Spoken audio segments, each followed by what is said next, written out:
When's the last time you've gotten to play a full round of golf? Yesterday. Nice. I've worked in my schedule to play with a lot of my junior students at least once a week, so that gets me on the course. And I get to see how they play too. So it was a beautiful day yesterday for it too. Yeah, it was perfect. Hot, I'd like to welcome everybody back to Alabama Care. Today we have Mr. Christopher Biggins, the number 3 ranked golfer in the world with a disability, also a member of the junior board here at United Ability. And we're going to be talking about his success story. And a little bit later in the conversation, we're going to have another guest join us, Kimberly Garnett, occupational therapist here at United Ability. One thing we do want to talk about right off the bat is there is an event coming this weekend for United Ability, which is the Journey of Hope fundraiser.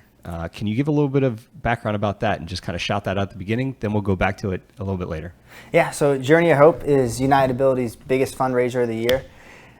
So it's only 6 years old now, and they honor somebody in the community who's had a huge impact on United Ability, whether it's someone who's been on the board for a long time or has donated a lot of money or has just been a part.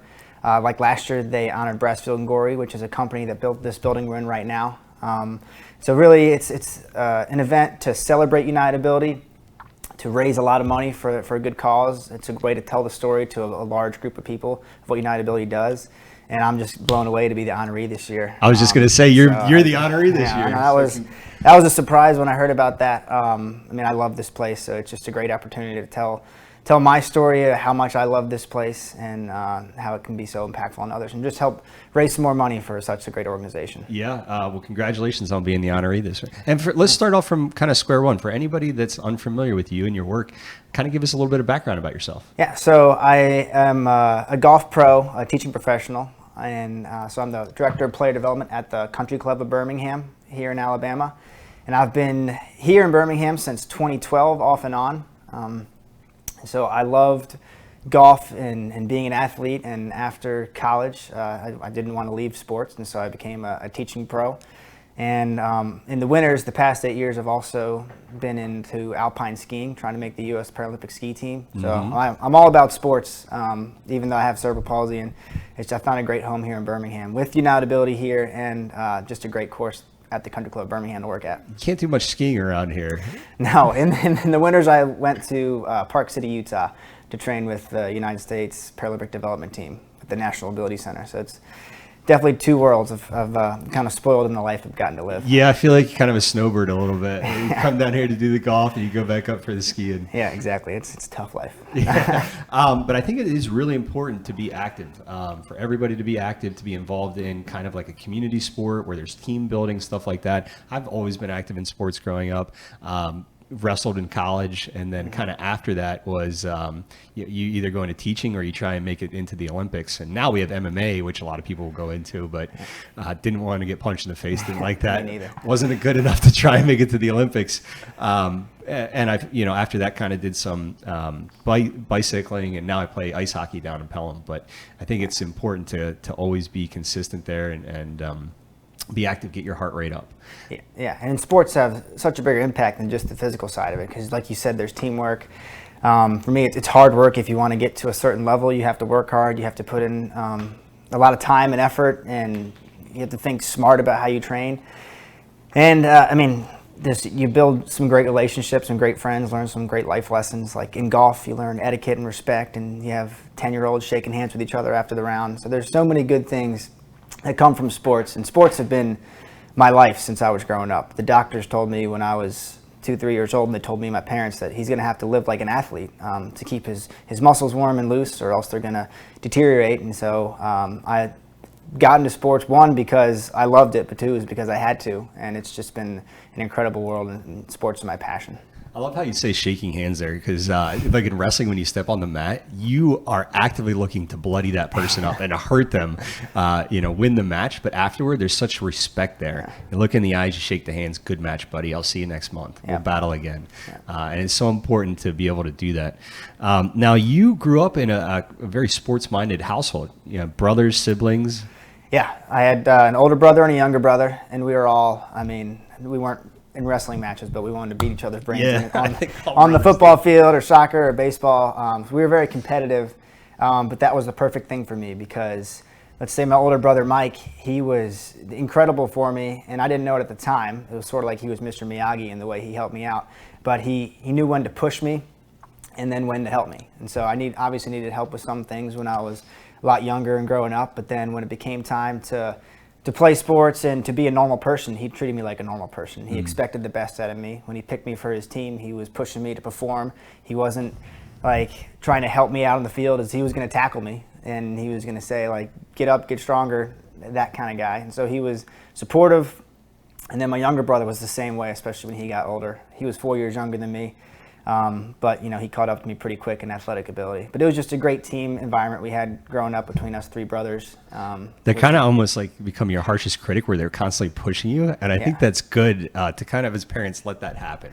Yeah, because there's so many, from the outside in, people see someone with a disability and they're like, oh, what can we do to help you? Where my brothers knew, there was a time to do that, but it was like 1% of the time. The other 99% was, let's push them, let's treat them like a normal person, which is exactly how I wanted to be treated. I wanted to be good at sports, period, not just good at sports for someone with a disability. And so they helped me in that journey, and I felt like a normal person, like a normal athlete with them. I kind of want to touch on that a little bit because some of what we hear and see at Alabama Care is parents and families feeling like other children or other parents are a little bit nervous to come up, introduce themselves. And I think anytime we see something new that we're unfamiliar with, we're kind of, let me stand back and get out of the way. How do you feel like that should be navigated? Well, we just want to be treated like everybody else. And so I would say go full force into it. To give a short story on that, my best friend growing up was Brady Guy, and our first time hanging out, my parents said, yeah, Brady, like, he would tackle Chris, he was rough with him, like, he would fall down and bump into him. But it was like, 10 years down the road, my parents told me this, but at that time I was like, no, Brady was awesome. Like, he was treating me like a normal person. And so, like, I guess from a young age, you just want to make it as normal as possible, and don't act like the disability is an issue aside from where it may actually be. But like, it's the biggest break you can take from pushing, or like, if someone's disabled, you don't want to have that be the main focus the entire time of their life. You want it to be just when it matters. But if there's a time where you can be normal, let it be normal. I've heard stories where moms or parents are like, I'm nervous that my child is going to go out into the playground, that they're going to get hurt. And then their child goes out and plays. They turn around, they're talking to other parents, and they look back and their kid is doing amazing things they never thought they would be doing. So kind of step back a little bit. Go out there. We are. For someone like myself, I'm really good at falling down. I've done it a lot, so I'm like professional at it. So don't be afraid of me falling down. When I got my first golf lesson, I was about 14 years old, first official one-on-one golf lesson. My mom was there, my physical therapist was there, and the golf instructor trying to get me to my left side. And when I would do that, I'd kind of stumble. I wouldn't fall, but I'd get very close to falling down. And so my mom and my physical therapist were like, whoa, don't tell him to go that far because he might fall down. And the golf instructor was like, all right, mom and therapist, can you go wait in the car? Got to get out of here for a while. Yeah. And so she talked to me and she said, are you afraid of falling down? And I'm like, no. She said, well, perfect. Get harder left. If you fall down, we'll get up. We'll be fine.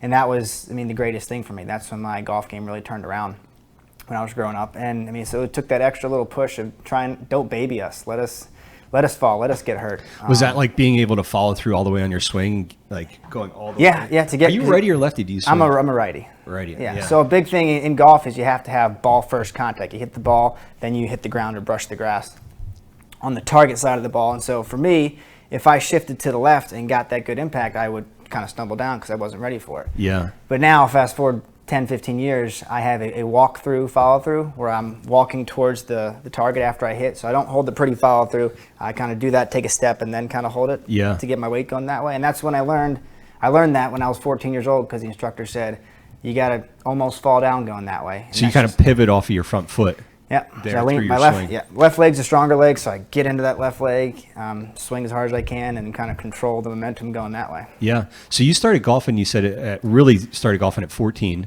I golfed my whole life, but that's when I started taking lessons. Got serious about it a little bit, and then played on the team throughout high school. Yeah. And as I understand, you were the number one golfer on your team in high school. Yeah, we had three. So I was my senior year. Yeah, we had three real good guys. We bounced back and forth. But I played good my senior year. And this wasn't in Alabama. This was in Maryland. Maryland. Yeah. Would you say that Alabama is a little bit more competitive in golf than Maryland? I don't know. I mean, certainly not inside of my high school team. Yeah. We lived and breathed that. Alabama, because there's golf year round. That's what I was thinking. I mean, the talent down here maybe a little bit higher, but we had some incredible golfers in Maryland. It's just. I lived in Phoenix for a number of years, and golf is huge out in Phoenix. You can golf like year round out there. Yeah. Summers you want to hit it early and late, but beautiful courses out there. Yeah, anywhere you can golf year round is going to have some good golfers. While we're on courses, what's your favorite place? Maybe top 2 places to golf. I know you're probably say Birmingham Country. Well, I mean, yeah, the West Course it's such a great course. I'm spoiled being there and being able to play it. So that's definitely in the conversation as always. I've gotten lucky to play a few courses overseas in the past few years with the DP World Tour, which is the European Tour. Has partnered with the European Disabled Golf Association to invite us over there to play in some of their events. Just this past week, I got to play at Galgorm Castle course, which was awesome in Ireland. I got to play at the Renaissance Club in 2019. I got to play in the course in Dubai called the Orth Course at Jumeirah Golf Estates. They're just incredible. Ridiculous. Yeah. I heard they do it so big over there. Yeah, I mean, like Dubai's just over the top extravagant. Yeah, I like mean, I've watched videos, I see pictures. I'm like, this is in the middle of the desert. Feels like you got an ocean there, but they're building monstrosities, gorgeous monstrosities out there. And it doesn't seem like real life out there. And there's certainly no shortage of sand, so the bunkering on the course is extravagant. It's like, yeah. Yeah. What was Dubai like in general? It was. You could tell you're very far away. So that's the furthest I've been away from home, and you can kind of feel like this is not, almost doesn't feel like the same planet. Really? Different climate, Culture different look shock around. kind of thing? It's nice people. I mean, English is the #1 language there from everywhere I went. It was just cool to see. It's certainly, it doesn't feel very homey.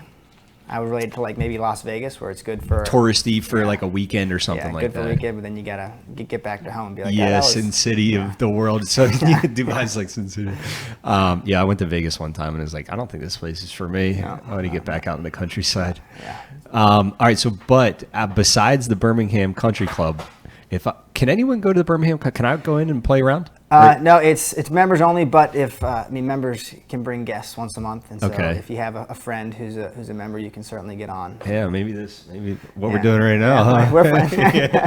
Outside of the Birmingham Country Club, if I was going to take my brother somewhere golfing, where would you recommend? Oh man, there's so many great courses around here. The RTJ Trail is great. Highland Park is a fantastic course. There's a little hidden gem in Dora, Alabama called Horse Creek. Horse Creek, man. We have our little all the professionals in the area, the younger professionals, take a day in October and go out there and play a Ryder Cup style match at Horse Creek. And it's inexpensive to play. It's not in like Augusta shape, but it's such a fun layout, and it's affordable and just a great time. What do you shoot typically, or the handicap kind of thing? So my handicap is, I think, a plus 2.3 or 2.4 right now. For anybody that's unfamiliar with how golf works and the scoring, could you explain that a little bit? So that would mean if I were to play a normal course, I guess like average mentees course, I would shoot 1 or 2 under with that type of. So when you hear, have you gotten in the 60s? I shot, my best round was last year in a tournament. I shot 63. What? So dude, that's crazy. I had a hot putter that round, but I'm also not. I shot 81 in the U.S. Adaptive Open a couple weeks ago, so I can certainly go up and down. Yeah. That's the way golf is. But hopefully, when I'm at my best, I love to be around par. What would you say to somebody that's never broken 90? Me.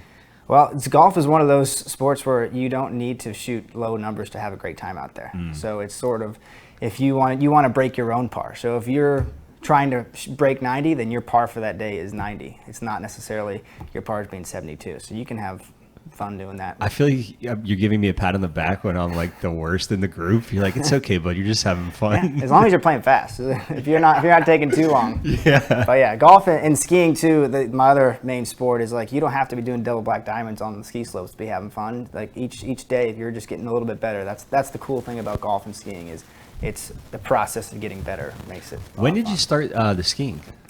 So I skied my entire life just for fun and vacations. And then right after I finished playing golf in college, I figured out, well, I'm not going to be playing professionally on the PGA Tour, and I still wanted to be competitive in something. And I saw the Sochi Paralympics in 2014 on TV with my college roommate, and I'm thinking, man, I ski. Maybe I should get into that. Yeah. So I went to a camp, made some calls, and see how do I get into trying to make the Paralympic ski team, which at that point was, I just want to see if I have if maybe I'll do a race or two in the winter. Yeah. And I went out there for the 1 week camp, and I was supposed to come back a week later, and about 3 months later I came back. Really? I just fell in love with it. So in 2014, I went out there, and that was the first of 8 consecutive winters I spent out west.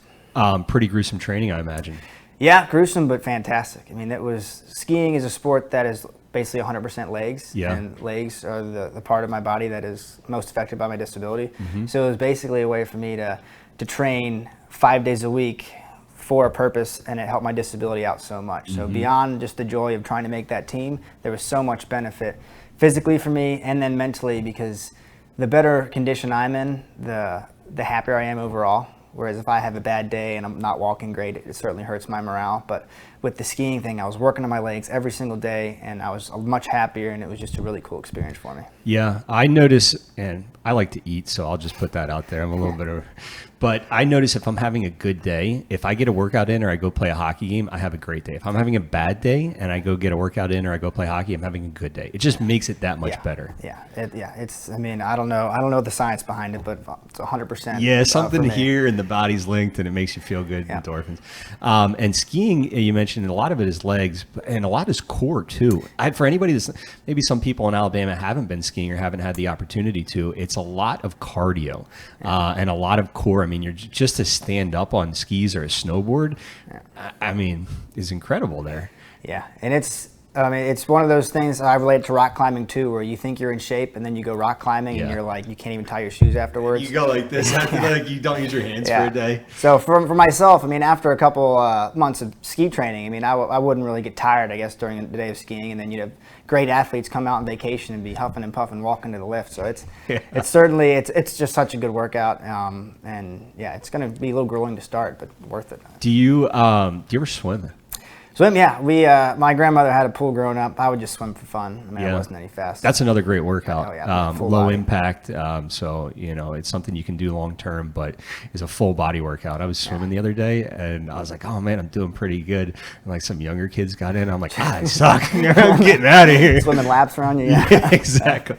Let's go back to the golf. And getting involved in sports, kind of K through 12, adaptive sports there. How were the schools open to that kind of stuff, receiving that information, working with you, and kind of tell us a little bit about that journey? Yeah, so I was lucky in the sense that I felt like I was athletic enough to compete in sports without much help from teachers or anything. So they threw me right into the PE classes.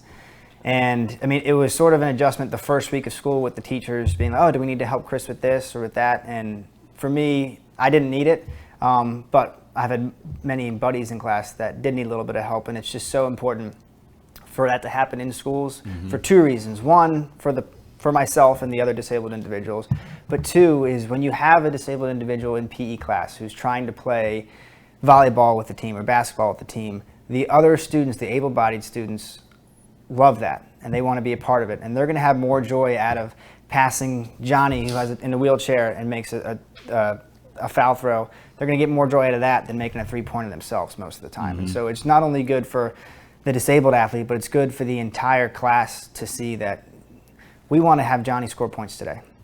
And it builds that teamwork and that inclusion, the teamwork. And I think for everybody involved, it goes on, later in the day, later in life, and kind of opens that door for, I'm not unfamiliar with this. I'm very comfortable with this. We're just, we're talking, we're having a good time. We're playing a sport, whatever. It's just another teammate. Yeah, breaking down that barrier. Sports are so cool in that they break down barriers, I think, historically.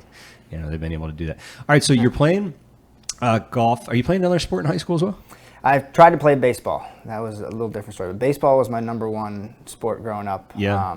My brothers played baseball, but I didn't make the baseball team my sophomore year of high school, and so that's when I put all my attention to golf. Yeah, I kind of did the same thing with football. I was too short, and then ninth grade I transitioned all the way to wrestling, full time all year long.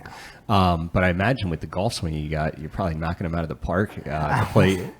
I felt pretty good at baseball. The one I'll go into just a little bit because I guess it's a cool story for me. But I felt I should have made the baseball team when I was a sophomore there. I couldn't try out my freshman year because I had kept breaking my foot. I had stress fractures in my foot, so I had to have surgeries, and I was out for about 6 months from sports.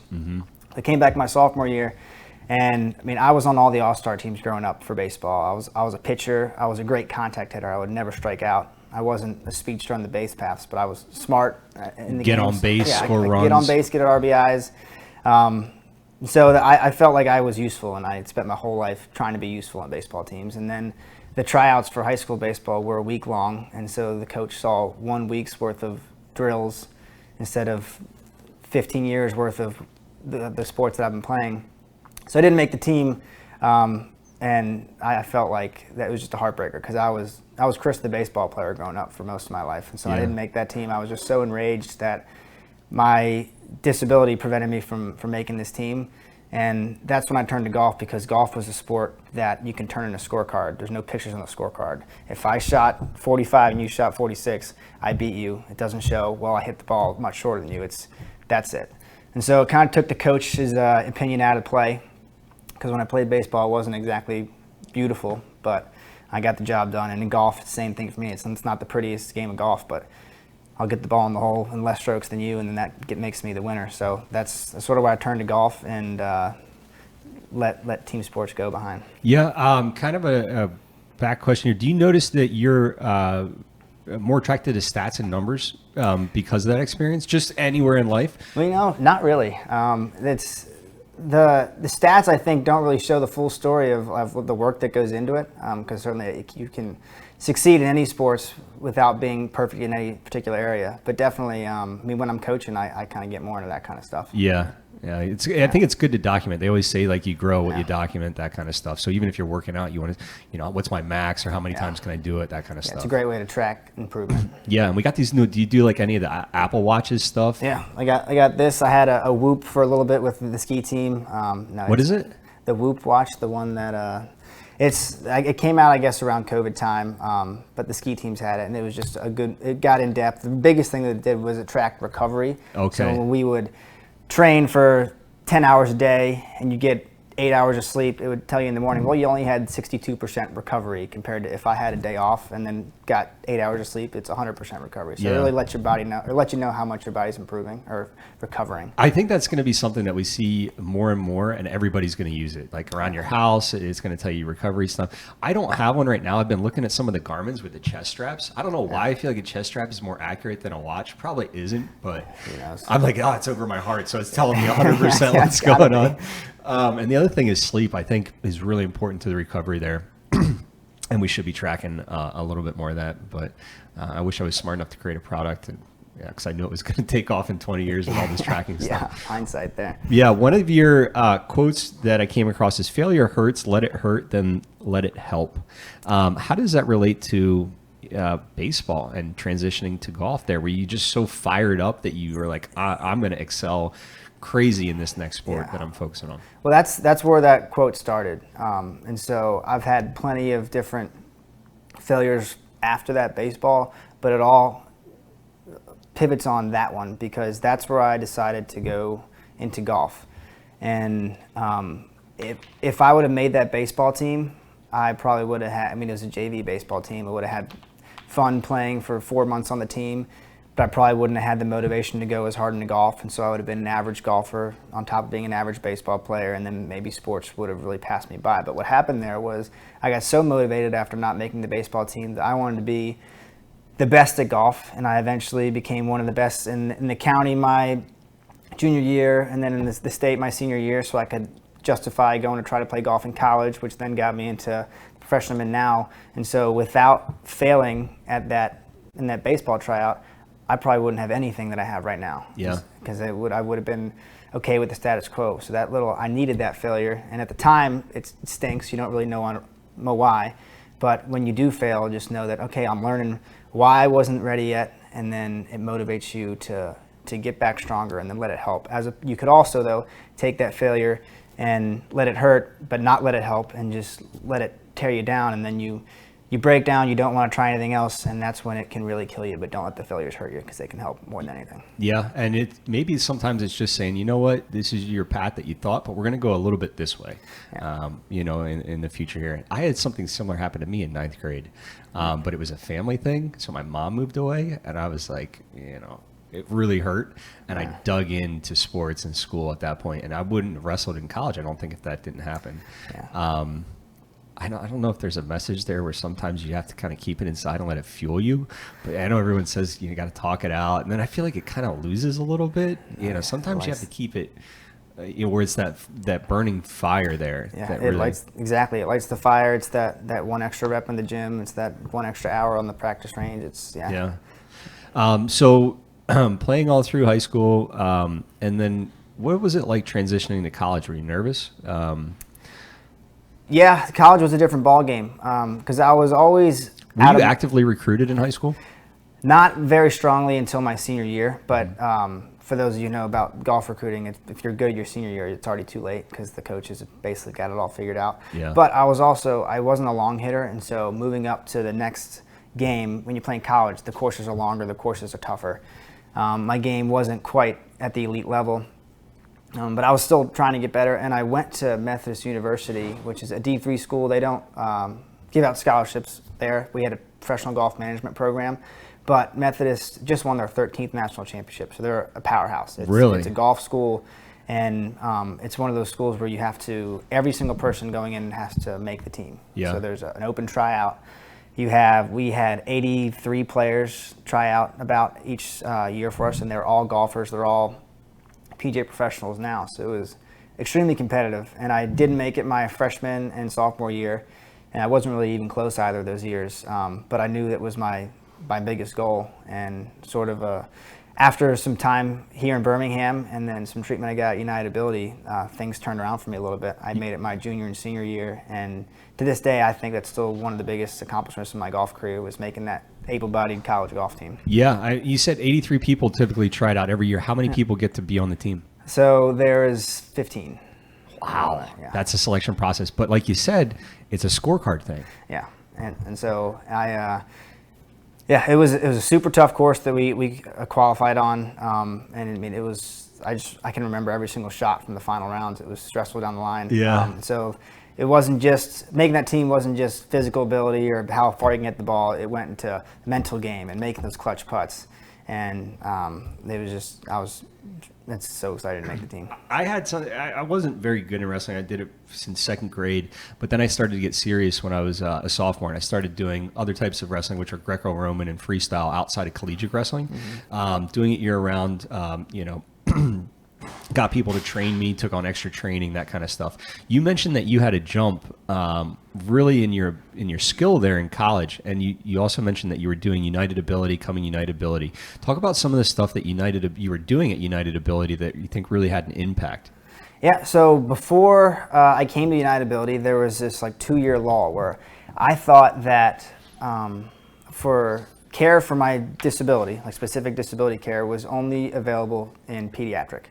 So when I turned 18, I didn't think that I was going to have the same access to doctors and the treatment that I needed. But I tried to just outwork it by having physical therapy, by training extra in the gym, but it just wasn't getting any better. And my back started hurting, and I actually played worse in my sophomore year than my freshman year, and I started to have pain, and I started to walk worse, and it was really detrimental to me. So I found United Ability through a friend who is a member at the Country Club Birmingham named Conrad Rayfield, who used to be on the board here, and he says, you have to come to this place, it's incredible. And I was sort of shocked. I was like, what do you mean? Like, I'm not 17, I can't come to a place like this. But he's like, no, they serve kids and adults all the way throughout your entire lifetime. And so I came in, I met Dr. Law here, and he did very simple little treatment. I got Botox injections in my hip flexors. We paired that with physical therapy and just a great program moving forward. And over time, my fit condition got a lot better. I lost my back pain. I was able to train harder. I was actually getting rewards for my training as opposed to just hurting my body even more. And so it wasn't like they did too much work, but they just did the right amount of work because, they've seen it over and over again. A place like this, you can't replicate their expertise because they just work with people with disabilities, and they've seen people with cerebral palsy hundreds of times, whereas if I were to go to a random doctor, I might be their first one. Yeah. So they're guessing. But here, they're not guessing. They're doing it right, and it worked for me. It was minimally invasive, and it really turned everything around. And now I have hope that if things go south again, I can come right back and they know what to do. Yeah, I think that's a fear for a lot of individuals and family members is we have great pediatric care. We know our doctors from birth, that kind of stuff. But then once you get to, transitioning out of that, what's next? And we had an opportunity to do a broadcast here with the STEP clinic, which is kind of that transition from high school to adulthood medicine. And I think that it's a lot better than it used to be. I think that bridge there, and United Ability is a big part of that that transition there.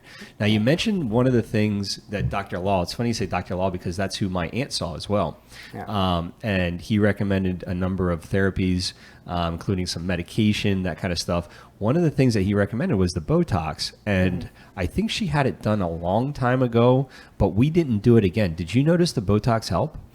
Yeah, it did for me, but Botox is not just good if you just do Botox. For me, what it did was Botox is going to temporarily paralyze the overactive muscles. So for me, I had muscles that were way too strong and tight all the time, and then muscles that were weak that never really had the chance to do what they were supposed to. So the Botox, what it did was it took away the effect of those overly tight muscles. It put them to sleep for a little bit so that the other muscles had a chance to take over.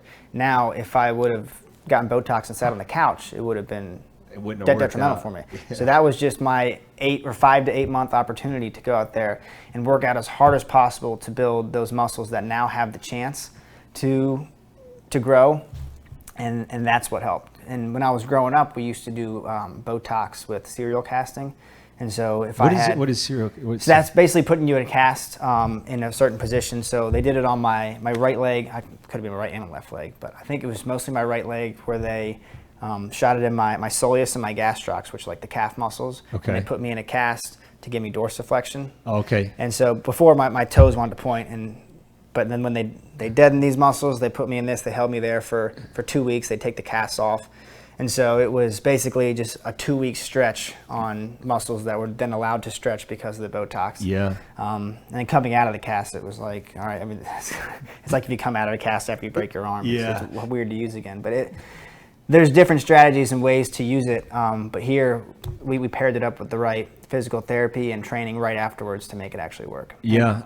Now, Botox is something that has to be done pretty continuous. I think it kind of wears off after a while. Yeah, it wears off after about 5 to 8 months, but we didn't want it to wear off, or we didn't want it to take control forever, because it's not like they wanted my hip flexors to be totally dead. I needed my hip flexors. I just didn't need them as much as I had them. And the options for me when we wanted to improve, I have lordosis, which is an arch in my back, and it was caused by the overactive hip flexors. Our options were to try to stretch them out, which is like the least invasive through physical therapy, but we were doing that and it wasn't quite working. Then you have Botox, which is, I guess, the next step up, which it's paralyzed for like 5 to 8 months. Not crazy amount, but it's certainly, you notice a difference. And then there's muscle lengthenings, which I've had a lot of, and that's permanent, because if the muscles are made up of, we'll say, a round number, 100 fibers, they're going to cut like 25 of those. And then now your muscle is 25% less, or has the capacity to work 25% less. It's weaker, and I've had that done to my hamstrings in the past, but that's permanent. Yeah. To where there's a few muscle lengthenings that I've had in the past that I wish I didn't, because you can't grow those muscles back.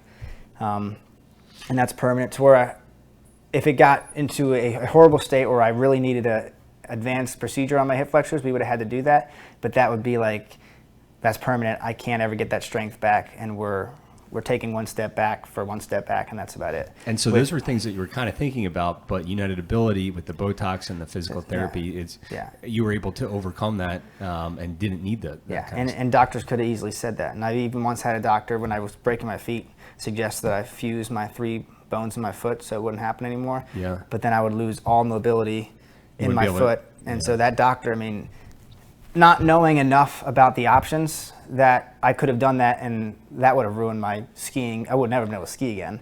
And who knows how it would have affected golf. But I mean, we were 1 yes away from having that happen to me, where like a place like this is, they know that's going to be the last resort. They're not going to try to sell you a procedure. Yeah. They're going to go down the right steps to make sure you get the least invasive treatment that can work and we're going to try as hard as we can to do things the right way, as opposed to selling an operation just like that. I think it's so important for a family or an individual we've had a mom say this, is meet your crew. And that would entail, see your doctors, that kind of thing, but always get second opinions and meet your crew in the disability community that knows these things. They've been through it, like United Ability or organizations like this that have experience, because that's all they focus on. They're experts in it. Yeah. And your general practitioner or somebody that's doing these other surgeries may not know everything about that. Yeah. I feel like sometimes it can be overwhelming, a lot of jargon, but you need to reach out to others that have been through it, and just in life and peers. If you want to go somewhere, you got to get somebody, maybe pick their brain, like, how did you navigate this? How can I get to where you are? Yeah. And get that crew. And it's credit to my parents. My mom was an absolute warrior. She was going to take every single step 5 extra times to make sure that we didn't make a bad decision on the road. Whether it was getting insurance to cover everything they're supposed to, whether it was finding the right doctors, getting second opinions. We traveled to New Jersey and to South Carolina and to Virginia to meet with different surgeons, different doctors to get the right treatment, because it's scary as a parent when you're making a decision to have a surgery that's going to affect your child the rest of their life. Yeah. And so it's just so important to ask those questions. And the kids don't really know. Like, I didn't really have a say when I was 10 years old when I was getting a surgery, because I had no idea. Yeah. So it's all on the parents back there. It's a tough decision, and that's the time when operations are the most important, because you're still developing.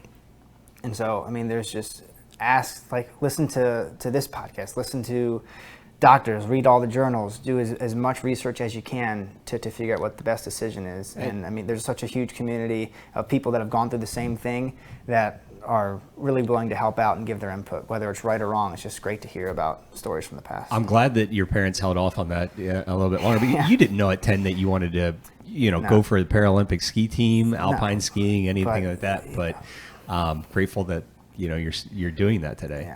Yeah. So golf all through college, and you have a degree in business. Is that correct? Yeah. So why business?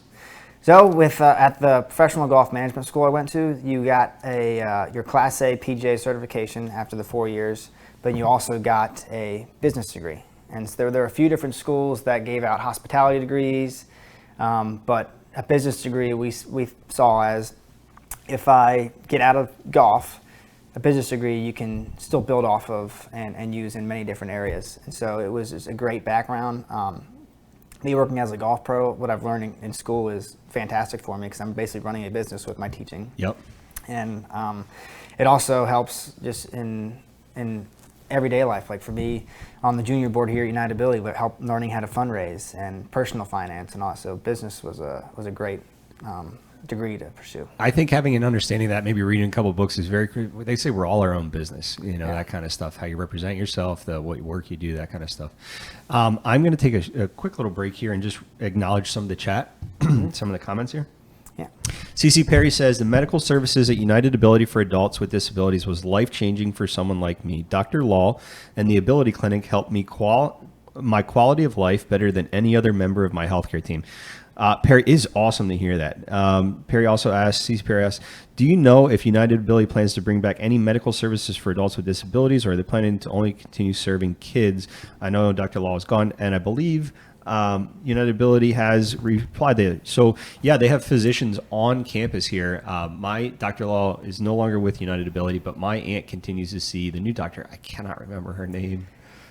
Yeah, but they're also continuing to grow that and develop that. So when Dr. Law left, it was certainly they weren't going to just fill his place with anybody. They wanted to do it right, and so they're still continuing to develop that, and that's a big responsibility. I know the board has been working on it for a while now, making sure that we're replacing Dr. Law with a group just as talented and just as impactful. Mm-hmm. So to answer your question, definitely reach out to United Ability. Those services are available here. We have another guest with us. We'll go ahead and kind of turn the camera here. I'm going to mic you up just 1 second. While I mic up, can you tell us a little bit about the transition from college to employment and work after that? Just that whole experience, it can be nerve-wracking for a lot of people, getting the job. Yeah, and for me, I was lucky in college. Our school, if you went through the program and you worked hard and you got good grades, they had 100% job placement.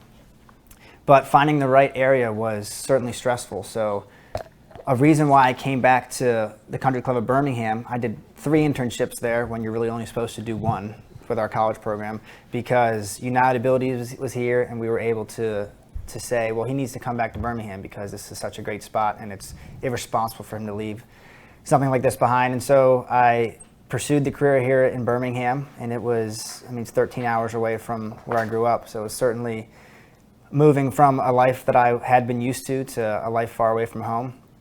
But with technology nowadays, you're never too far away from home, and I had a sort of a second home here in Birmingham right away because of the community here. Now, another big organization here in town is Lakeshore. Do you do anything with them as well?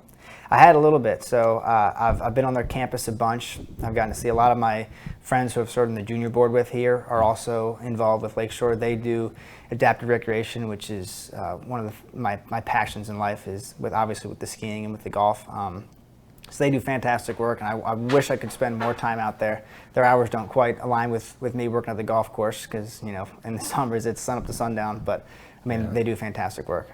Okay, I'd like to introduce our other guest, Mrs. Kimberly Garnett.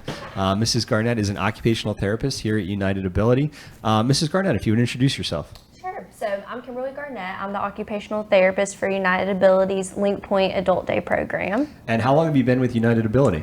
It's coming up on 3 years next month. Oh, congratulations. Thank you. Did you start with United Ability right after college? I did not. I had one job prior to this for just a year, but this has been the place that I've been to the most. Yeah. And what was kind of your first interaction with United Ability? How did you find out about it, and why your passion behind your work?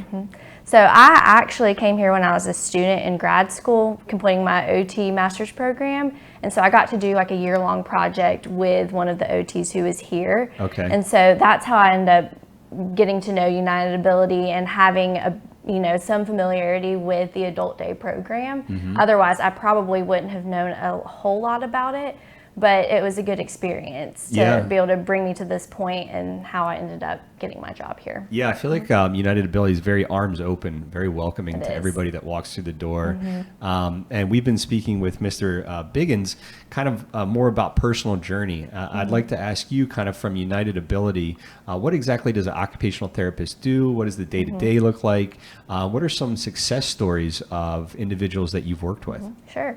So day to day can change no matter what happens here. It just depends on, who I see. But generally what I do is I work with our adult participants on helping them use activities as an intervention method.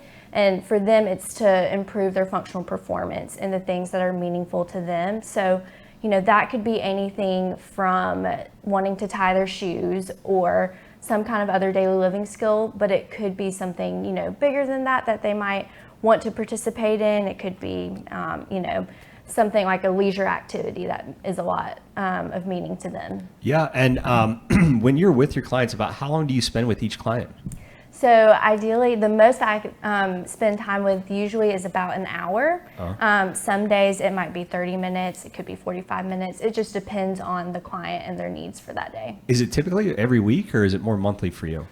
So it depends on the person as well. So some people are weekly, some could be bi-weekly, or bi-monthly, I guess. Or a monthly situation, but it just depends on that individual's plan of care and the frequency of therapy that they're approved for. And Mr. Biggins was talking about how much being a member of United Ability had helped out with his progress in college from sophomore to junior year. And so, what are some of those things that you're seeing here? You notice any big success stories? Mr. Biggins, the biggest one I know. I don't think you guys realize I'm talking to the number 3 ranked golfer with disability in the world, and so I'm honored right now. I think it's really cool. I'm too. I'm honored to meet. I'm not that big of a deal. But is there any, some success stories that you'd like to highlight? Maybe if somebody's thinking about coming to United Ability and wants to connect with, what could that look like for them? Right. So I think there's a few different stories that come to mind for me. So I think a lot of times when we think of success stories, it's easy to think on a grand level, which is great and gives us a good perspective of being able to dream big. And for, our individuals, we want them to But then there are times where I have to remind myself in this field that sometimes success stories are victories that may seem small in the world's eyes, but they're victories to our individuals. And so I can think of a few different ones. We do a lot of different types of activities at United Ability, and there's things that range from like going canoeing, doing adaptive PE that's facilitated by a couple of other ladies that come here and help with games and activities like that. And then we also, we've taken groups to special equestrians for horseback riding. And then tomorrow I'm actually going for the first time swimming with the group. So that will be something new for me to be a part of, but our individuals have done that in years past. So some of the things that I see are like, I have individuals who, one in particular that I think of, and she has had some like changes in her functional mobility throughout the years, from walking to now being in a power chair. And when I met her, she was in a power chair already. But I've realized, like, just because she's in a power chair doesn't mean that she no longer wants to participate in big activities. Like, she has been one of the people that I went horseback riding with when I first started working here. And I was like, I have no idea what I'm doing, but I'm going to come with you and see what you do. And then I've gone with her to canoeing. And so I think it's been fun to see someone like that who, I think there are times where she may be fearful of certain things or unsure, but then I see her do those things that she really loves, like horseback riding, canoeing, that she probably wouldn't be able to have a chance to participate in anywhere else. And it's like, whoa, like she gets to have a lot of fun doing this, and there's like the biggest smile on her face when she does. I love that you say smile there. So I have a family member, and she's my aunt, and she's nonverbal, but she used to come to United Ability for some speech therapy, that kind of stuff. And as her guardian, when we implement things from her person-centered plan and her goals for the year, I always try and keep it very simple to her caregivers, anybody that's a part of her life. I say, our job is really easy. If she smiles more, we try and do that more. Right. If she's yelling or something, we try and do that less. That's really all this comes down to. And there may be quite a bit of people that are going to watch this, maybe sitting at home thinking they can't do something. I've never ridden a horse. You ever ridden a horse? No, I haven't. Yeah. But you may be thinking that there's no way that I could ride a horse. But you need to reach out to United Ability, work with the therapist, and see what's possible. And you will, if you stick with the work, as we were talking about, it's going to be hard. There's going to be trials and tribulations. We have people here at United Ability that can take you by the hand and walk you through the process. You got to put in the work, but you can do what you want to do. And at the end, you're going to be smiling. You're going to enjoy it. That's right. So yes. Very cool. Let's transition a little bit to this weekend. So are you going to be there this weekend as well? Unfortunately, I'm going to miss this weekend, but I definitely, Monday morning, I will come in, and there's going to be a lot of people who tell me all about it as if I was there. You're sitting next to the honoree? Yes. This is my preview for the weekend. Yeah, exactly. And for anybody, so we're starting at 5 or 5:30. I can't remember. This is Saturday night. It's going to be at Red Mountain Amphitheater. How far is Red Mountain Amphitheater from where we are right now? Was it about 20 minutes or 15, 20 minutes? Right downtown near Regents Field. Near Regents Field. Starts 5:30? 5:30, David? The doors open at 5:30. Program opens at 6. Yeah. If we can put that flyer, do we have a link to the flyer we can put in the chat, and we'll also put it in the description as well. Yeah. So. And if you go to unitedability.org, I'm sure David has a pop-up right there on all the information about this weekend. Yeah, I saw that there, and then actually, I got to talk to David about that later. So 5:30 to about how long? So the program is probably going to be an hour to maybe an hour 15, and then afterwards they'll have like a quick dinner and meeting with Brianna, who's the entertainer of the night, and myself and a few other VIPs. So I guess the program, which will be shown on Facebook Live as well, will be about an hour to an hour 15. Okay, perfect. And then for anybody that's new to this, hadn't heard of it before, or thinking about coming, do we need to purchase tickets ahead of time? Yes, if you want to attend in person, you can purchase tickets now. Also, if you can't attend in person, you can watch it on Facebook Live, and the auction, the silent auction, which has some incredible things, which I'm actually going to try to bid on myself. That goes live today, I believe. this week, so you can bid on those throughout the week, and then definitely follow along that night to see if you can win some pretty cool items. And of course, the proceeds go directly to United Ability and all the programs here. So you're treating yourself to some fantastic prizes and helping out individuals with disabilities. So there's a lot of ways to get involved besides just being there that night. What's on the silent auction that you're kind of won? Well, I mean, there were some tickets to see the Eagles. The football team? No, I'm a Commanders fan, so certainly I don't care about them. No, the band, yeah. At least you're not a Dallas fan. No, it's an incredible concert. There's a lot of, there's golf lessons up there, golf rounds at different spaces. There's some pretty cool memorabilia. Yeah, you just got to go check it out. So we'll put that in the chat. You guys can follow that for the week. Outbid each other all the way to the roof. All proceeds go to United Ability to help out the programs that we're talking here today. You can see that the difference that it's making with individuals and, allowing them to do what they want to do in life. All right, so we're going to put that stuff in the chat there. I want to talk a little bit, I'm going to talk a little bit more about golf. And kind of focus on that. But Mrs. Garnett, is there anything that you would like to say to individuals or families that we haven't talked about yet that you think they could benefit from hearing, specifically about therapy here at United Ability? Right. So I actually was kind of wanting to think about the participants that I work with, and I actually talked to one just a little bit ago about, what would he want the world to know about why adaptive sports or just being able to participate in the community is important. And I think what he said summed it up very well, that everyone can be a part of it and no one gets left behind. And I think that was just such a sweet thing for me to remember, especially as I'm working in the therapy field. I want to make sure that they aren't left behind. I want to make sure that they can be a part of what they want to do. And so hopefully that's an encouragement for the families and the individuals in their lives that, we can help them be a part of the community. Yeah, and it's a negative feeling when you're not part of that community. I can remember back in my school days, and kids can be mean. Maybe I wasn't picked to play or something like that. And, that leads to a bad day. You start feeling bad about yourself, right. And that can lead to a lot of other things, depression, that kind of stuff. So it's so important to be a part of that community, an active lifestyle. Maybe if your child is running into some of those difficulties, reach out United Ability and speak to the therapist here, get into the work. Yes, for sure. Mrs. Garnett, thank you for joining our broadcast today. Thank you so much for letting me. I appreciate it. I appreciate your time, and so you better be betting on some of the silent auction stuff and watching the live stream since you're not going to be there in person. I'm thinking about it. I saw that there might be some tickets available. Maybe I can't. She's going to outbid you for the Eagles. No, never mind. It's going to be a horrible concert. No one's. So we'll see.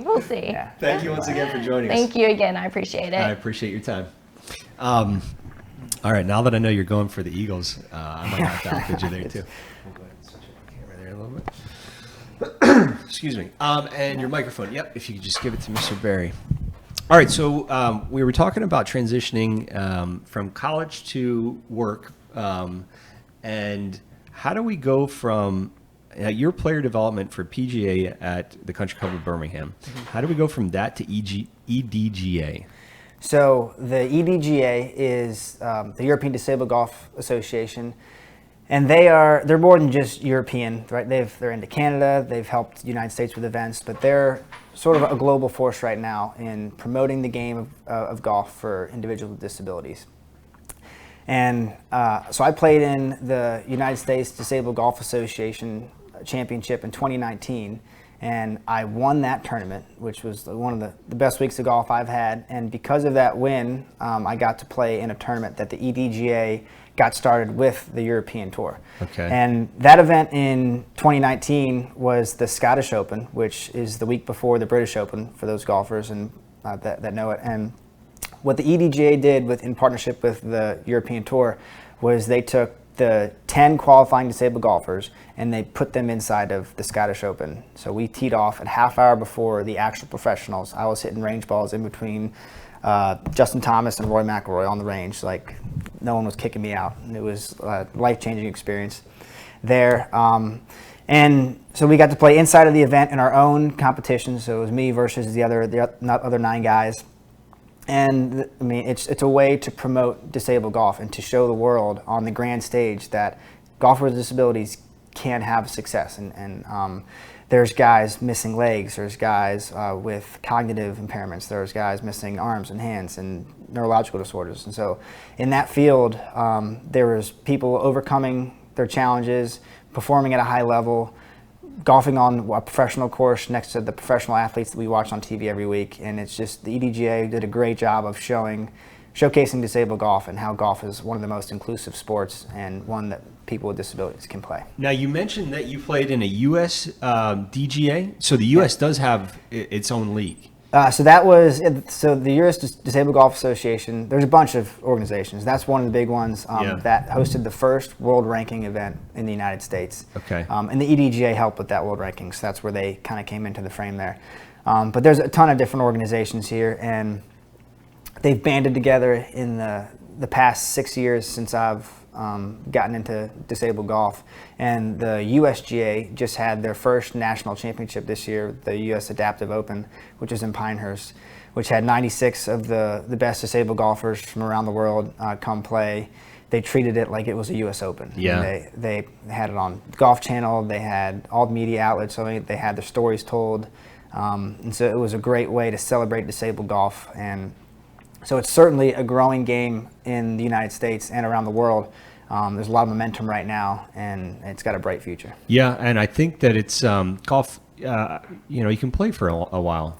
Yeah, you can play for a lifetime. And so it's one of those sports too where it's not as physically demanding as some other sports. It's like alpine skiing. Yeah, like that. But I mean, it's not like football where you need to be crazy fast and big and strong to play. And you can, a guy who's 6'7", 250 can play and score just as well as a guy who's my size, 5'6", and with I'm a right there with disability. you. Yeah. So it levels the playing field a little bit and really highlights hard work and dedication to success as opposed to just physical ability. What was the reaction from, you mentioned like Rory, how do you say his last name? McIlroy. I'm going to say McIlroy. Yeah. But what was the actual reaction from the other golfers that were not with the EDGA? Oh, it's been great. So a lot of them have put the EDGA symbol on their bag.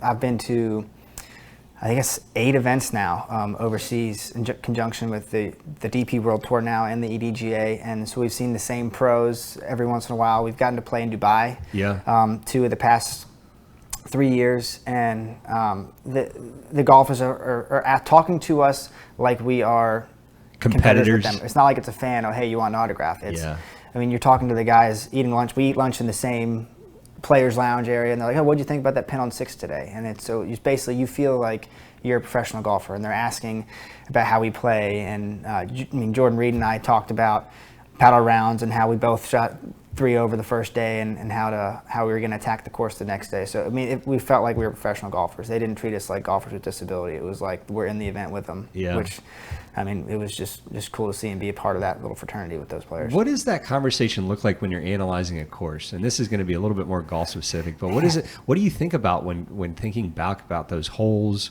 What goes through your mind? And you mentioned a little bit of like the psychology and your positive mental attitude of how you have to rebound after bad stuff. And what does that thought look when you're analyzing a course and coming back stronger the next day? Yeah, well, and the tour events, they set up the course so hard, and it's hard to see on a day-to-day if you go to a normal public or private golf course, because they're not going to have the pins tucked as tight. The greens aren't going to be quite as firm and fast. What do you mean tucked as tight? So if usually when you're playing on the weekend, they're going to put the pin close to the middle of the green, so you can roll the ball up to it.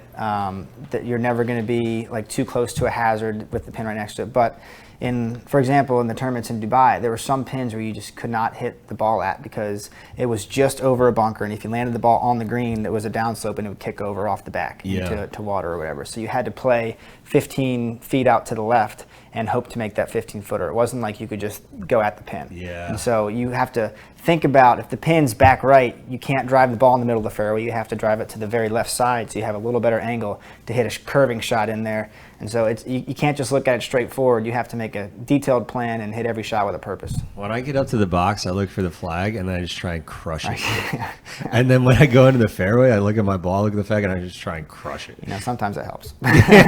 Takes out too much thinking. I am great until I get within like 100 yards, and then I'll be like within 100 yards on a par 5 and like 2, and then I'll get like 5 more strokes on the same hole. We'd be good teammates then, because you can bomb it, and I'm really good within 100 yards, so our games would match up. I've heard people say that chipping within 100 is like you have to do that if you want to get better. Yeah, it's like 75% of your scores inside 100 yards. Big controversy right now, LIV Yeah. Golf. Some people might have seen it in the news. Tell us a little bit about it, background, anyone that's not familiar with it. So LIV Golf is a tour started by Greg Norman and Saudi Arabians, and they put a ton of money into making a team golf concept. And the concept is pretty cool. I mean, sort of like I would want to, if let's say I'm a Redskins fan or a Commanders fan now in football, it'd be nice to have like a golf team that you're rooting for. Yeah. Which is sort of the concept where it happens. And then there were some players who weren't 100% happy with the way things were going on the PGA Tour. And then you add in the money to the equation, where the Saudi Arabians helped fund the tour and threw in a lot of money. So it's a different concept, a lot of money. It's exciting for some of those players, but then the controversy comes to where now the top players in the world are leaving the PGA Tour, which has made them famous and has made them a lot of money.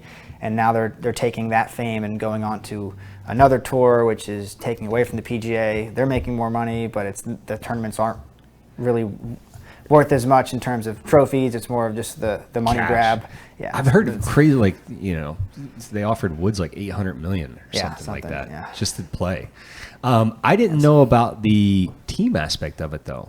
Yeah. So they're forming teams, and then you kind of, it's like when U.S. plays England. It's sort of. So it's not as with like the Ryder Cup. That is, everyone is going to be a fan of one of the other team. Yeah. Where they have a lot of history with those teams. Yep. In LIV Golf, they pick new teams every week, and so it's sort Oh, of, really? Yeah. So there's some continuity where the teams are going to stay together. The captains. It's will stay kind of like a together, but it's- fantasy draft thing. Yeah, a little like bit. every Yeah. week where it's I don't really like, totally understand how it is. No, I haven't even seen a full LIV event because you have to watch it on YouTube or pay for it like pay-per-view. So I'm not going to do that. But from what I hear, it sounds like a gambler's, they would love it. You know, like, yeah. But the problem is though, is the players, they're not going to be as into performing on that tour as they would be for a PGA event. So just my kind of statement with it, and I mean, I don't want to put down any tour or take a side too much, but Will Zalatoris just won his first professional event this week, and the emotion he had for winning that, I don't think you can buy with money. Yeah. I haven't seen tears from someone who won the LIV event because it was the greatest day of their life. And I was like, oh, I just won this. I got a lot of money. But you can't really put a price on the pride to win championships. When you're growing up as a 7-year-old watching, for me, when I was watching Tiger Woods win the Masters, that's what I wanted to do. I wasn't thinking, ooh, I can make $10 million playing golf. I didn't care. Yep. So it's sort of, there's one's playing for trophies, for pride, and for championships, and the other one is playing for money. But also, I mean, if you're near the end of your career and you want to help your family out, the money can help too. So I understand why players go, but for myself, I would love to. I mean, my goal is to be the #1 disabled golfer in the world. So I wouldn't jump to I'm not going to get invited, but I wouldn't jump to the LIV Tour to make Cash some in money on it, yeah. and ruin my chances at becoming the #1. PGA definitely has the prestige from what I understand. I'm know very little about golf, kind of novice, but that's where all the best golfers are. So if you want to compete and prove yourself, that's kind of where you have to go. Yeah. You mentioned you want to be the #1. You're currently at #3, correct? Yeah, actually, teetering between #3 and 4. The new rankings come out on Wednesday. I'm hoping to jump to 3, but Yeah. I've been 3 a couple months before, yeah. What do you think you have to do to get to #1? So I got to do a lot. #1 and 2 are, 1 through 10 are just incredible golfers. So, the guy who won in the last week at Galgorm Castle, he shot 6 under. He won by 5 strokes over the guys in second and third. I came in 4th at 1 over for the tournament, and he was ranked behind me. So it's not like because I'm #3 ranked right now that I'm the 3rd best. I could be the 10th best and just had some good weeks. And so I've got to consistently win events. There's 3 more events this year on that G4D Tour, which is Golfers for Disability Tour. That's the one that plays in conjunction with the DP World Tour. And I mean, if I want to do it this year, I'd have to win all 3 events and do it pretty handily, because Brendan Lawler, who's number 1 right now, he won 3 events last year, including the biggest one. He's been up near the top leaderboard every week. Kip Poppert, who's number 2, has won 2 events this year and has been right around the leaderboard. He beat me in the playoff the first event, so me and him are good friends, but certainly fierce competitors. But yeah, so I'm not going to pass those guys unless I have just an incredible year. Are you familiar with the remaining 3 events, the courses? I am not, but they're fantastic courses. We get to play at Wentworth, which is in London. We get to play at Valderrama in Spain, and then I do know the Earth Course Jumeirah Golf Estates in Dubai, because I played that one twice before. Which one's the hardest one out of those 3, you think? Probably the Dubai course is hardest for me. Yeah. I know Wentworth is going to be a fantastic test. It's the European Tours, or the DP World Tours premier event of the year. And all those tour courses, if you're off by an inch, you're going to get crushed. Yeah. The Dubai course is especially hard for me because it's a very long course, and it's very much a course where you have to carry the ball a long distance to get over the bunkers, where I don't hit the ball as far as some of the other competitors. So Yeah. I would need to roll it up some places, and in Dubai you just can't do that. So I'll need to gain some yardage between now and then to really Yeah. compete. Now you're talking about going to London, you're talking about going to Spain, Dubai. For anyone that's really interested in golf, maybe they're in high school or college and would love to be on this tour that you're talking about, is that all self-financed, or the tour helps, or how does that work? Yeah, the tour helps. So the tour pays for my flight, my own flight, and they pay for a hotel room when you're there, and you get players access, so you have breakfast and lunch. So my only real expenses are dinner, maybe some other tiny travel expenses like transfer from the airport to the hotel, and then if I want to bring a caddy, that's on me, Okay. which I have in the past. And my dad's been to a lot of events, a few of my college roommates, friends in town. Yeah. So it's been a cool experience. And then a lot of the members at the Country Club of Birmingham have helped me out when there have been expenses. So it's certainly not they make it as easy as they can, but I'm not going out there to make money. I'm not wealthy by any means. It's more of it's just one of those cool experiences that you have to do if you can. But for somebody that's thinking of getting started, you may have to have some outside income outside of the tour. Yeah, like I work full time, and I don't think there's any way I could do it. Now, Brendan Lawler, who's the #1 ranked player, he's got a few sponsorships, and he's played his way and earned some support from other companies, and so he can play full time. And some others are going to work that way. And hopefully, with the way the game grows, more sponsors will jump on board. They're hoping to have prize money in the future, like Okay. serious prize money, so that people can make a living out of playing golf. Yeah. We'll see how it grows, but right now I get to go to all these cool places. I know, dude. You're talking about going to London, Spain, Dubai. I'm pinching my- yeah, I and then know. you get to golf on top of that. Yeah, it seems almost The more. best courses in the world. Yeah, and the best weeks because they're in tour quality. So yeah, I'm still pinching myself. I don't want to make it sound like I'm used to this yet. I still go there and walk into those events and like no one's stopping me. I'm actually here. Here's my bag. Yeah, yeah. So I mean, I'm living the best years of my life right now, just because of that, and it's certainly something to shoot for, and it's helped out my physical condition so much because it's motivation to work an extra hour in the gym, and hopefully if youngsters are seeing us do this, they're going to want to work out more and get their games ready and try to be a golfer, just get more people in the game. Speaking of working out more, so I'm thinking about my family member now. She has CP. What are some great movements, workouts, those types of things that you really recommend? So for me, it's variation and functional training. So the best workout for me is playing tennis, Okay. because tennis is one of those sports where you're not just running in place in one position. You're not swimming straight and arrow. You're going left, right. You don't know. It does coordination as well. And you got to mix up tennis with golf. So I like playing sports. Yeah. The way I'm warming up when I go to the gym is I'll go shoot hoops for about 20 minutes and try to chase my rebounds down and change directions that way. And then for people who aren't physically able to run, you want to do something similar to where you're using your upper body, and like we have a lot of players on my ski team who are wheelchair bound, and you do medicine ball work, throwing it to different people. There's different programs that you can do where it's always changing. So lifting weights and running and doing elliptical machine, that's sort of monotonous and one way over and over. But if you can find just creative ways to work out, throwing a tennis ball against the wall or one of those reaction balls, just doing things like that to change it up. Yeah, I've noticed. I used to lift a lot in high school and college for wrestling, but I'm so over it now. Yeah. Like I can't do it. And that's where the hockey comes in. I get that creativity out there. Every play is different. You never know where it's going to be, and you're evolving as it goes along there. So I think I have to play a sport where I got a game where I know I can win a point or something like that, or win that game. So I think if you're wanting to be more active, I think a big thing would be to join a team, because it holds you accountable. It's not like going to the gym where you're like, I'm going to go today, not going to go yesterday. It's like, I got a game, I got practice, I got to be there. Yeah. So that'll really help out. Well, as we kind of come to a close today, a few more questions here. So Paralympic Games, you still going for that?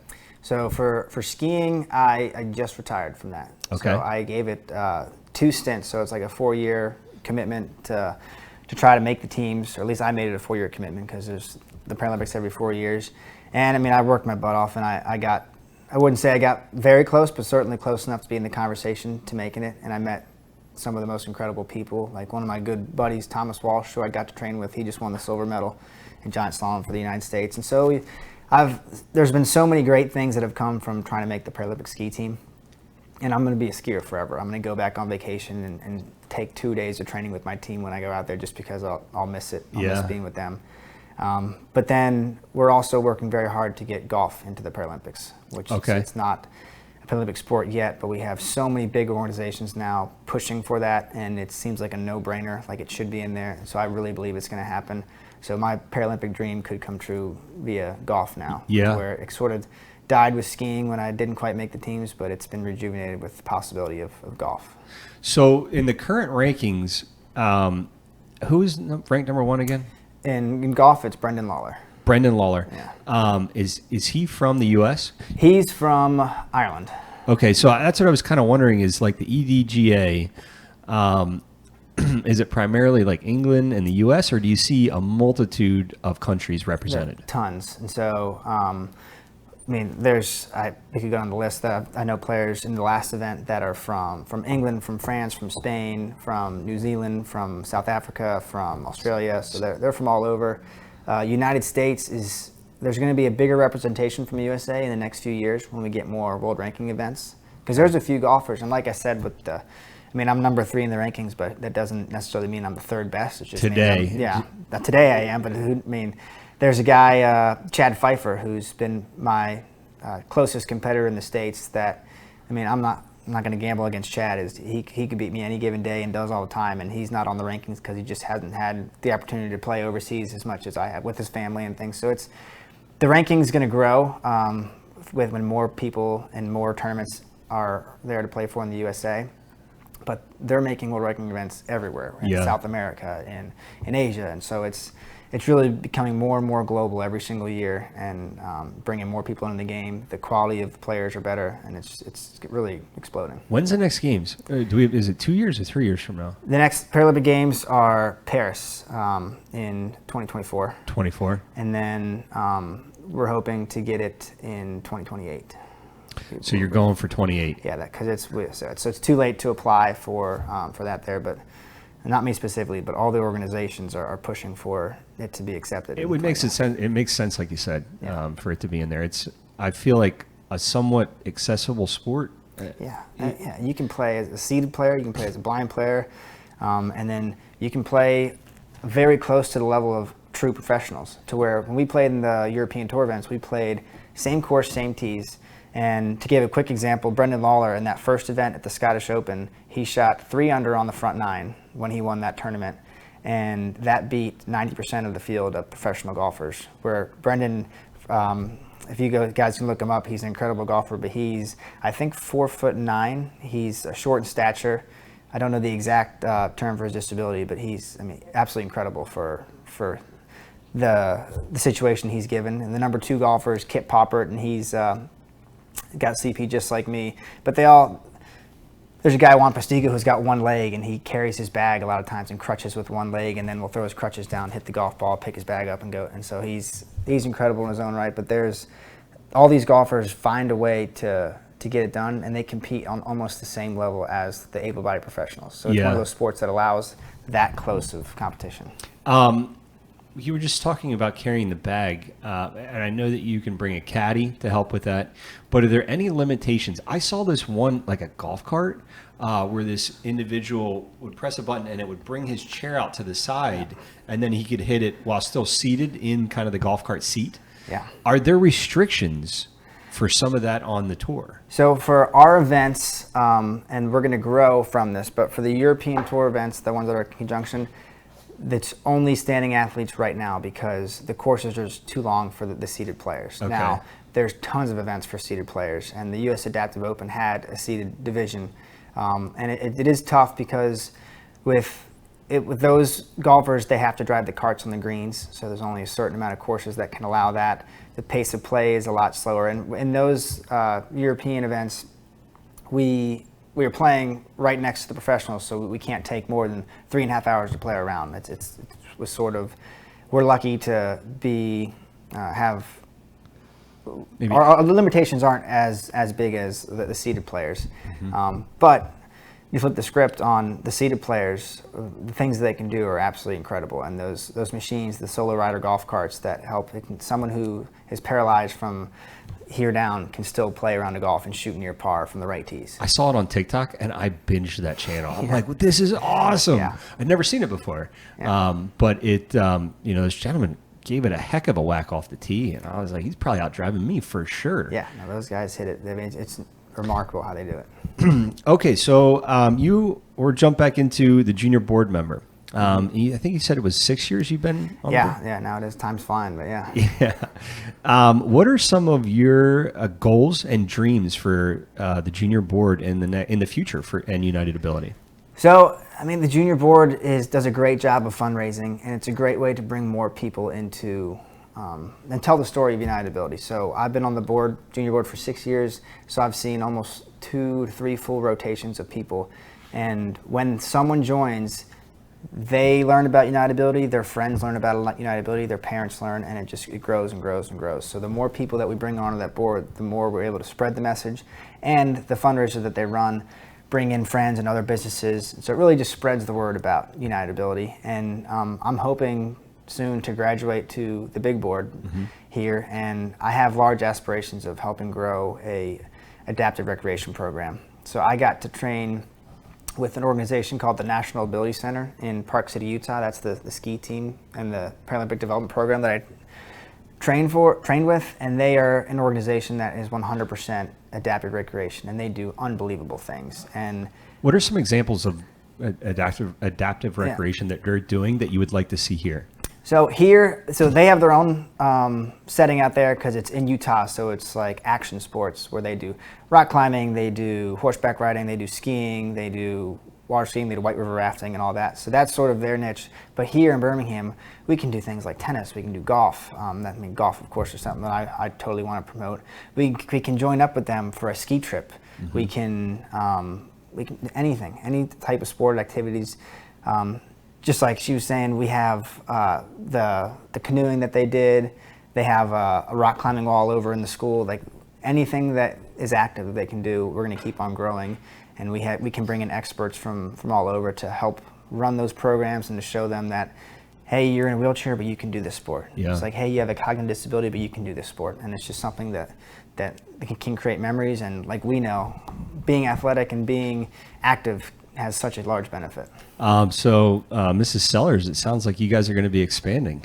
Going to be a stadium back there. Yeah, I hope so. That's the long-term goal. That would be. I feel like that's why I was put on this earth, is to help motivate people to find the joy in athletics that I've had. I think it's such an important thing.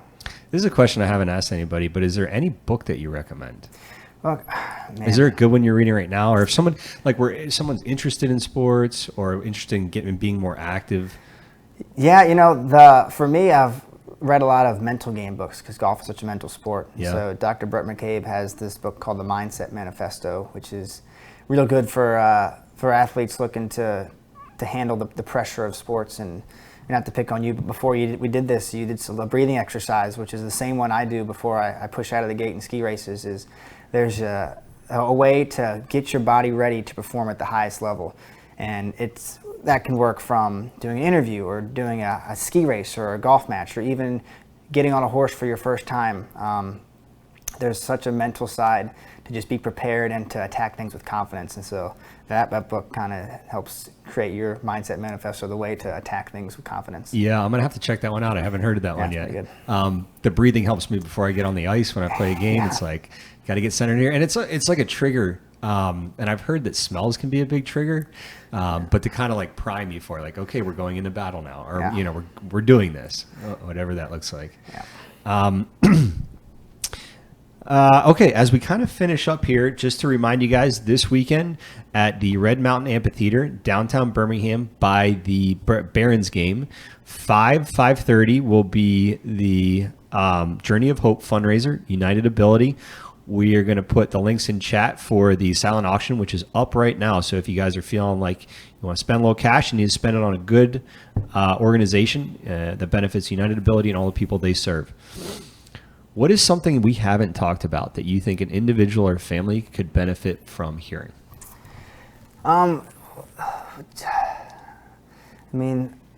think I want to let people know that I'm lucky. So I'm lucky for a lot of reasons. One is I had a great family growing up that was very supportive of me and pushed me. That was started with my mother, who was relentless in making sure I had everything that I deserved. And then I had great brothers. And then I had great therapists, Donna Clem, my physical therapist, and Colleen Boisvert, my occupational therapist. And I had great friends. My disability wasn't who I was. It was just something that I worked on a little bit. And I had great pediatric care, and now with United Ability, I have great care as an adult. And so you take away one of those pieces, things get so much worse for me. And I had sports. And so basically, when you're dealing with a child with disability, you have to get a big team. And there's so many people who want to join your team, and bring in as many of those people as possible, because they want to help and they want to be a part of the success story. And I mean, like she was saying earlier, successes aren't always grand. They're not always being a ranked golfer or a Paralympic skier. They're about getting on that horse one time. They're about taking your first steps when you probably weren't supposed to. They're about getting an A or a B in math class when you've been struggling. And so I would say, collect as big of a team, surround yourself with people who support you and your goal and are going to help you learn and help you get through this, because there's really no precedent set for each person with a disability. So just get your biggest team possible and attack it. Yeah. You have to build that team and get involved in your local community and the organizations that are going to help you. Yep. And if you don't have an individual disabilities in your family, join a team. Just help them out. Yeah, that's a really great something that we didn't put on there. If you're looking to volunteer and get active in this industry and in this community, reach out to United Ability. I'm sure there's opportunities for volunteering. We'll go ahead and put that number in there. Mr. Biggins, thank you for spending the afternoon with us. Well, thanks for having me. And I wish you the best in your upcoming tournaments. And I wish you the best that golf gets into the Paralympic Games for 2028. I was hoping you were going to say some of the next courses were here local. I was like, oh, we should go check it out. We're not going to London. We don't have the budget for that. But once again, thank you for being here with us. And at this point, we'll kind of look at our cameras and say we will see you guys on Thursday.